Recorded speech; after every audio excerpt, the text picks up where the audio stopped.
Hello, and welcome to the fourth episode of Romantic Reads with Rachel, where I will share all about everything related to books and writing. I am your host and storyteller, Rachel Connell, wife, mom, rancher, and published independent author. Welcome to my book club. For today's episode, I'll be giving you a short preview of my book, Copper Canyon. This is the second book in the Chronicles of Zara Fae series. And as you learned back in episode 3, when we discussed Everest, the first book in this series, it's about a woman who was born during an apocalyptic era and grew to adulthood under a false identity. This woman is Zara Fae. As far back as Zara can remember, she's been an orphan growing up in the domed colony of Everest.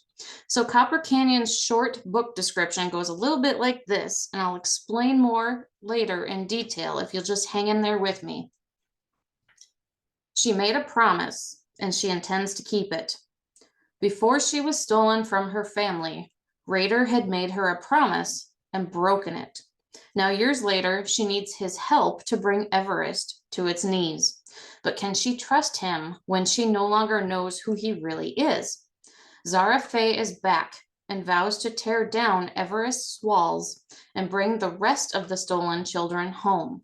But danger lurks behind every corner, even inside Copper Canyon's walls. Now, if you've read the first book in the Chronicles of Zara Fae series, titled Everest, then you'll know that these books are full of adventure and some pretty seriously spicy and erotic scenes that I should think that you should read for yourself. I really don't want to get booted from Spotify due to adult content if I were to read them to you. But remember, in book 1, Zara discovers she's not really an original Everest citizen. She wasn't born there. She was stolen as a child and brainwashed for reasons unknown to her until later on in book 1. I'm not going to spoil it by giving you all the juicy details, because that would defeat the point of buying it and going on this mental adventure yourself. But suffice it to say, many years before Zara was even born, the Everest Council of Elders enacted the orders that would steal young children from the rage land colonies to eradicate inbreeding issues. That's only part of it.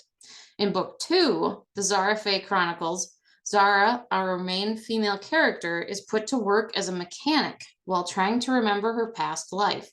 Without going too deep into the book and spoiling everything, I will tell you that Zara is thrown into a major conflict with Grandmother. Grandmother is the current matriarch of Copper Canyon. This conflict has the matriarch out for Zara's blood, and Raider does everything he can to keep the woman he loves safe. In the meantime, children begin to disappear from Copper Canyon again, as Everest has returned in full force to steal more young males and females to expand their breeding pool genetics. This prompts Zara, Raider, and a few of their friends to go on the offensive and attack the domed colony to finally put an end to their terrible acts. Zara is eventually forced to contend with the fallout from her actions. Although well-warranted, she's not fully equipped to deal with the issues that arise from defending her people. Now, here's a short excerpt from Copper Canyon. Zara stared at the dome in silence. She had never seen its magnificence from the outside before. It shined brightly as it curved towards the sun, and the massive concrete walls were an impressive and terrifying sight to behold. It had been dark both times she'd been outside its walls, so she'd never been able to take it all in before. Ivar strode up beside her and stopped at her left. "Are you ready for this?" he asked. "As ready as I'll ever be," she muttered. "What is your plan?" Ivar asked. Zara stood tall as she gazed at the far right side of the dome surrounded by trees. "There," she pointed. "There's a secret door we can enter that isn't protected on both sides, so we will have cover and the element of surprise, at least for a time." She squatted down, grabbed a handful of rocks, and created a large circle. Inside that circle, she placed a pine cone, a large rock, a browned leaf, and a piece of bark. The pine cone is the military barracks. The rock is where all of the council members reside. The leaf is the lab and infirmary, and the bark is the hidden door. If anyone gets separated, go back to the door and get out. If you get caught, you'll likely not live long. Zara scrubbed her face in weariness and continued, I don't know where you want everyone to go, Ivar, but I need to go to the lab first, and then the council chambers. I have a friend I am worried about and a lot of questions for High Councilman Ridley. Zara pointed at both the rock and the leaf. Our main goal is the military barracks and the council chambers. You, me, Raider, and 4 other riders will hit the council chamber while we split the rest of our riders into groups. Each group will hit one of these main targets. Ivar ordered, start unloading the bombs from the LMTV and fill your packs with as many as you can carry, Ivar commanded, splitting the different teams up. Raider looked questioningly at Zara. Who's your friend? His name is Abe. He was the only friend I had here, and he helped me to escape, she explained. Why are you worried about him? He asked guardedly. Zara thought she detected a hint of jealousy in his voice. Are you jealous? She asked with a smirk. No, he said a little too gruffly. Zara chuckled. You have nothing to worry about. Abe was more like an older brother to me. I'm worried because he was not supposed to help me. He's not a stolen child like I was. He was born here and has blood ties to the council. If they discovered that he helped me escape, I don't know what they might have done to him. I need to make sure he isn't suffering because of me. Raider nodded and helped her to her feet.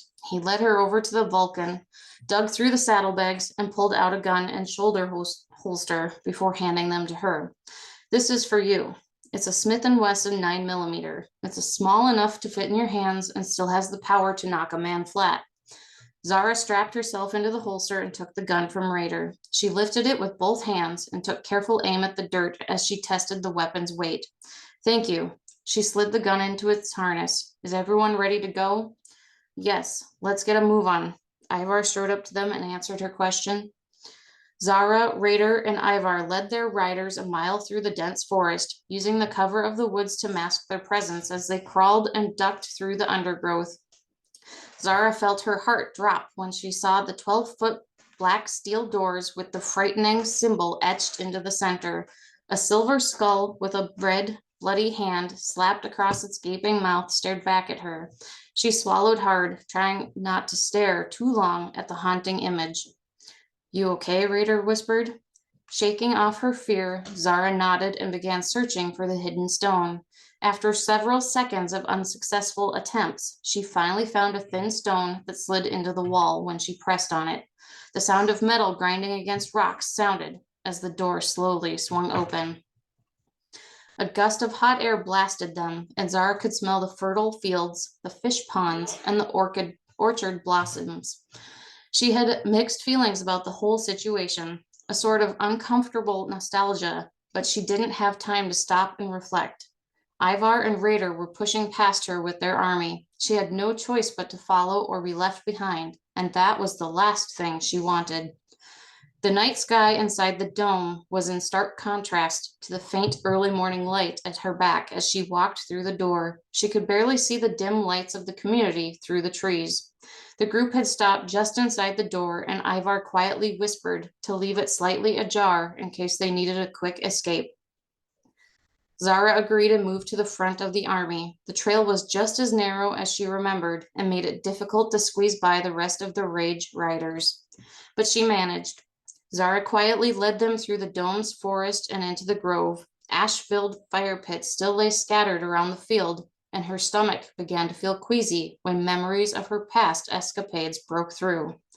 Grinding her teeth in frustration, Zara sucked in a deep breath and shoved those memories aside. I hope you enjoyed my short snippet of Copper Canyon, the second book in the Chronicles of Zara Fae. You can find this book on Amazon, where it has a 5-star rating and amazing reviews. I am so excited that you're here and following along with me on my storyteller journey. If you love everything books, homesteading, and family life, then this is the podcast for you. Tune in next time for a review of the first book of the North Star Crusades series, Due North, a spicy romantic adventure full of espionage, action, and sexy romance scenes.